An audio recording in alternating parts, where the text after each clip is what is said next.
బబ్బబ్బా! Tasty chicken dum biryani ఎలా చేసుకోవాలో చూసేద్దామండి. టేస్ట్‌లో నంబర్ 1 ఉంటుంది. అంత బావుంటది. మరి ఎలా చేసుకోవాలో చూసేద్దాము. ఇంకా ప్రాసెస్‌లోకి అయితే వచ్చేద్దాం. ఇక్కడ అర కేజీ చికెన్‌తో చేయబోతున్నాం కాబట్టి అర కేజీ చికెన్ తీసుకోండి. 1 స్పూన్ జీలకర్ర పొడి, 1 స్పూన్ ధనియాల పొడి అండ్ ఇంకా కసూరి మేతి కూడా వేసుకోవాలి దాంట్లో. 1 స్పూన్ సాల్ట్, 1 స్పూన్ కారం మీకు తగినంత వేసుకోండి కారం. నేను తక్కువ వేసుకుంటున్నాము.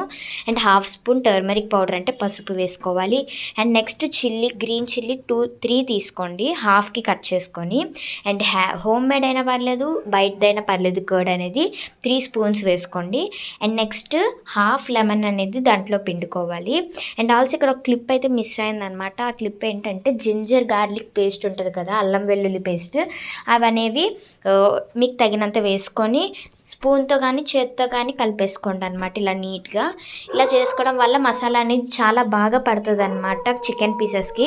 సో టేస్ట్ అయితే సూపర్ లెవెల్లో ఉంటుంది అనమాట. అందుకే అనమాట ఇలా నీట్గా మొత్తం అంతా కలిపేసుకోండి. చూపిస్తున్నాను కదా, సో ఇలాగనమాట బాగా పట్టించుకోండి. అండ్ నెక్స్ట్ ఇది ఫ్రిడ్జ్లో 30 మినిట్స్ ఉంచుకోండి. నెక్స్ట్ ఇప్పుడు 4 గ్లాసెస్ ఆఫ్ వాటర్ని వేసుకొని దాంట్లో లవంగాలు, దాచిన చెక్క, మరాఠీ ముక్క, ఇంకా లవంగాలు యాలక్కాయలు వేసుకొని దాంట్లో ఇంకా కొంచెం అంటే కొంచెం కొత్తిమీర వేసుకోండి. నెక్స్ట్ ఇప్పుడు 1 స్పూన్ ఆయిల్ అనేది అలా వేసేసుకోండి. ఓకే, ఇప్పుడు నెక్స్ట్ ఏం చేయాలంటే 1 స్పూన్ గార్లిక్ జింజర్ అంటే అల్లం వెల్లుల్లి పేస్ట్ అనేది 1 స్పూన్ వేసుకోండి. ఇప్పుడు నెక్స్ట్ ఏం చేయాలంటే అది చూసారా, అలా బాగా కలిపేసుకోండి దాంట్లో.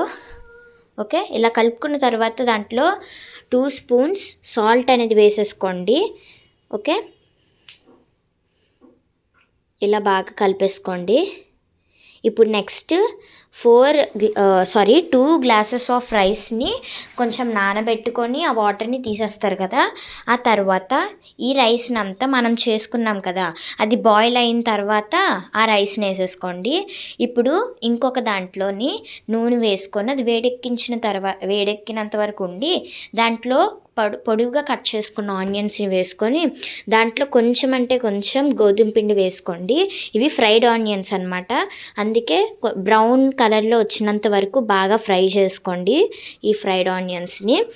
ఇలా చేసుకోండి. అండ్ తర్వాత ఏం చేయాలంటే ఇలాగే ఇది చూసుకుంటూ పక్కన మనము బాయిల్ చేసుకుంటున్నాం కదా, సో అది కూడా అలాగే చూసుకుంటూ బాయిల్ అవుతుందో లేదో అలాగా. అండ్ నెక్స్ట్ ఇప్పుడు ఈ పక్క నుంచి ఇది కలుపుకోవాలన్నమాట. ఇప్పుడు చూసారా, ఇవి బ్రౌన్ షేడ్లో వచ్చినంత వరకు మనం చూసుకున్నాం కదా. మొత్తం ఈ ఫ్రైడ్ ఆనియన్స్ని ఒక ప్లేట్లో వేసేసుకోండి. ఇలా వేసుకున్న తర్వాత మళ్ళీ చిన్నగా అంటే కొంచెం చిన్నగా తరుక్కున్న ఆనియన్స్ ఉంటాయి కదా, ఆ ఆనియన్స్ అనేవి వేసుకోండి మీకు కావాల్సినంత. చూసారా, ఇలాగా ఆయిల్లోనే ఇలా వేసేసుకోండి. ఇప్పుడు నెక్స్ట్ దాన్ని బాగా కలిపేసుకోండి. ఇప్పుడు నెక్స్ట్ ఇలాగే చూసుకోండి అనమాట. ఇదే ప్రాసెస్ ఇంకా అలా ఉంటుంది. ఆ తరువాత ఏం చేయాలంటే మనం పక్కనున్న రైస్ ఉంది కదా, బాయిల్ అవుతుందో లేదో అలా చూసుకుంటూ ఉండాలి. ఇప్పుడు స్టవ్ని మీడియం ఫ్లేమ్లో ఉంచుకోండి. చూసారా, అవి బాగా వేగుతున్నాయి అంటే లైట్ బ్రౌన్ షేడ్ వచ్చినంత వరకు అలాగే వేపించుకోవాలి. ఇప్పుడు మనం మ్యాగ్నేట్ చేసుకున్న చికెన్ ఉంది కదా, దాన్ని దీంట్లో వేసేసుకొని టొమాటోస్ ఉంటాయి కదా, అవి కూడా వేసుకొని బాగా కలుపుకోండి. ఇవి కొంచెం వాటర్ అనేది బయటకు వస్తుంది కదా, అప్పుడు తీసేసి అప్పుడు కొంచెం వాటర్ వేసుకొని బాగా కలిపేసుకోండి.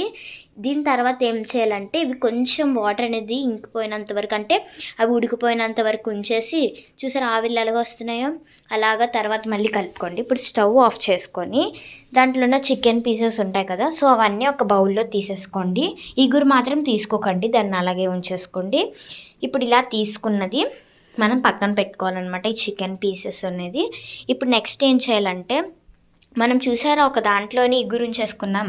ఇప్పుడు బాయిల్ అవుతున్న రైస్ ఉంటుంది కదా, బాయిల్ అయిపోతే తీసేసి దాన్ని మీరు అలాగ స్ప్రెడ్ చేసేసుకోండి ఆ ఇగురు పైన లేయర్ లాగా ఇలా నీట్గా స్ప్రెడ్ చేసుకోండి. అండ్ నెక్స్ట్ తర్వాత ఏం చేయాలి అంటే కొత్తిమీర కొంచెం అండ్ ఫ్రైడ్ ఆనియన్స్ చేసుకున్నాం కదా, అవి కూడా కొంచెం అలా స్ప్రెడ్ చేసేసుకోండి. నెక్స్ట్ ఆనియన్స్ సేమ్ అనమాట. తర్వాత చికెన్ ఉంది కదా, ఆ చికెన్ని మొత్తం అంతా అలా స్ప్రెడ్ చేసేసుకోండి నీట్గా. ఇదన్నమాట. లాస్ట్లోకి వచ్చేస్తున్నాం మనము, ఆల్మోస్ట్ అయిపోయింది. ఇలా చికెన్ని వేసేసుకోండి. నెక్స్ట్ ఇప్పుడు మళ్ళీ సేమ్ ప్రాసెస్ అనమాట. అంటే మళ్ళీ రైస్ ఉంది కదా, ఆ రైస్ని మళ్ళీ దానిపైన అలా స్ప్రెడ్ చేసేసుకోండి.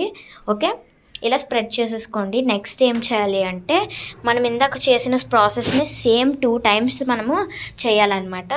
ఇప్పుడు చూడండి, కొత్తిమీర అనేది దానిపైన అలా స్ప్రింక్లింగ్ చేసుకోండి. Fried onions also fried onions వేసుకోండి. మళ్ళీ సేమ్ కొత్తిమీర వేసుకోవాలి. ఇలా నీట్గా అంతా వేసుకున్న తర్వాత 1 స్పూన్ గీ వేసుకోండి. మీకు నచ్చినంత వేసుకోండి, మేమైతే వేసుకోలేదు.